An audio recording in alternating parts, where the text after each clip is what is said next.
Estos hechos, que sacuden la conciencia del mundo civilizado, no son, sin embargo, los que mayores sufrimientos han traído al pueblo argentino, ni las peores violaciones de los derechos humanos en que ustedes incurren. En la política económica de este gobierno debe buscarse no solo la explicación de sus crímenes, sino una atrocidad mayor que castiga a millones de seres humanos con la miseria planificada. En un año han reducido ustedes el salario real de los trabajadores al 40%, disminuido su participación en el ingreso nacional al 30%, elevado de 6 a 18 horas la jornada de labor que necesita un obrero para pagar la canasta familiar, resucitando así formas de trabajo forzado que no persisten ni en los últimos reductos coloniales, congelando salarios a culatazos mientras los precios suben en las puntas de las bayonetas, aboliendo toda forma de reclamación colectiva, prohibiendo asambleas y comisiones internas, alargando horarios, elevando la desocupación al récord del 9%, prometiendo aumentarla con 300.000 nuevos despidos. Han retrotraído las relaciones de producción a los comienzos de la era industrial y cuando los trabajadores han querido protestar, los han calificado de subversivos, secuestrando cuerpos enteros de delegados que en algunos casos aparecieron muertos y en otros no aparecieron. Los resultados de esa política han sido fulminantes. En este primer año de gobierno el consumo de alimentos ha disminuido el 40%, el de ropa más del 50%, el de medicinas ha desaparecido prácticamente de las capas populares. Ya hay zonas del Gran Buenos Aires donde la mortalidad infantil supera el 30%, cifra que nos iguala con Rhodesia, Dahomey o las Guayanas. Enfermedades como la diarrea estival, la parasitosis y hasta la rabia, en que las cifras trepan hacia marcas mundiales o las superan. Como si esas fueran metas deseadas y buscadas, han reducido ustedes el presupuesto de la salud pública a menos de un tercio de los gastos militares, suprimiendo hasta los hospitales gratuitos mientras centenares de médicos, profesionales y técnicos se suman al éxodo provocado por el terror, los bajos sueldos o la racionalización. Basta andar unas horas por el Gran Buenos Aires para comprobar la rapidez con que semejante política la convirtió en una villa miseria de 10 millones de habitantes. Ciudades a media luz, barrios enteros sin agua, porque las industrias monopólicas saquean las napas subterráneas, millares de cuadras convertidas en un solo bache porque ustedes solo pavimentan los barrios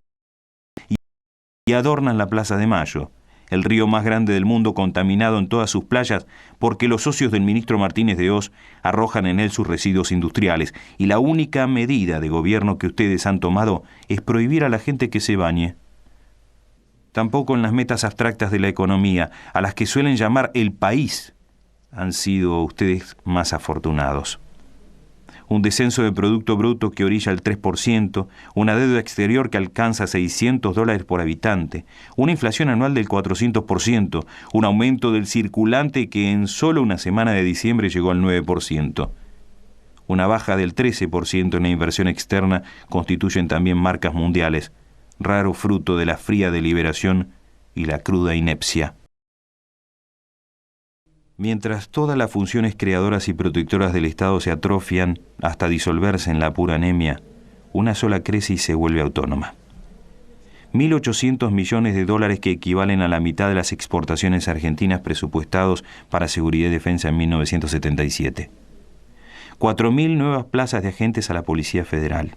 12.000 en la provincia de Buenos Aires, con sueldos que duplican el de un obrero industrial y triplican el de un director de escuela, mientras el secreto se elevan los propios sueldos militares a partir de febrero en un 120%. Prueban que no hay congelación ni desocupación en el reino de la tortura y de la muerte, único campo de la actividad argentina donde el producto crece y donde la cotización por guerrillero abatido sube más rápido que el dólar.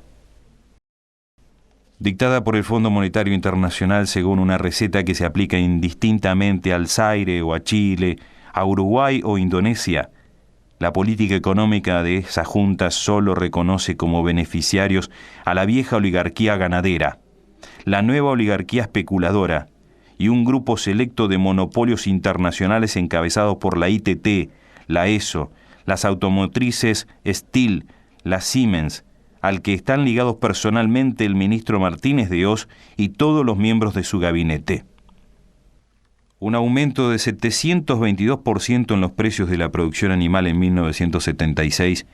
define la magnitud de la restauración oligárquica emprendida por Martínez de Hoz en consonancia con el credo de la sociedad rural, expuesto por su presidente, Celedonio Pereda.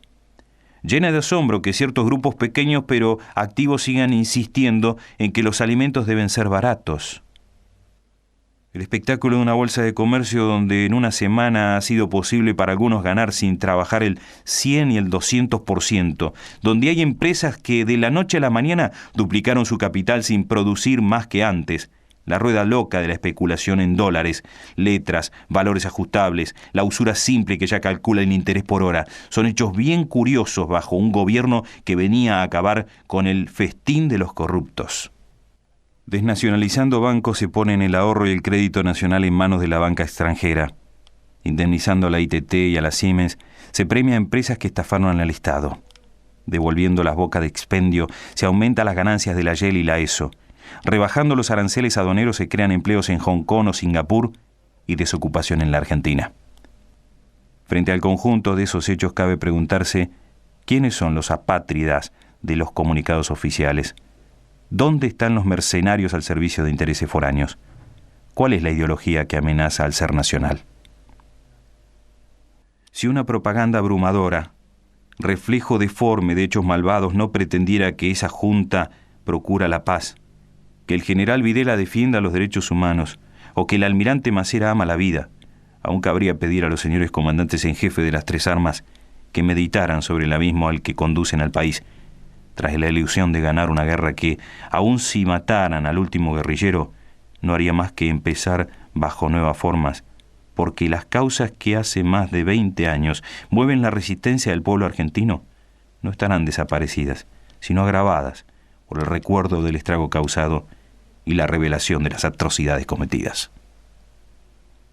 Estas son las reflexiones que en el primer aniversario de su infausto gobierno he querido hacer llegar a los miembros de esa junta, sin esperanza de ser escuchado, con la certeza de ser perseguido, pero fiel al compromiso que asumí hace mucho tiempo, de dar testimonio en momentos difíciles.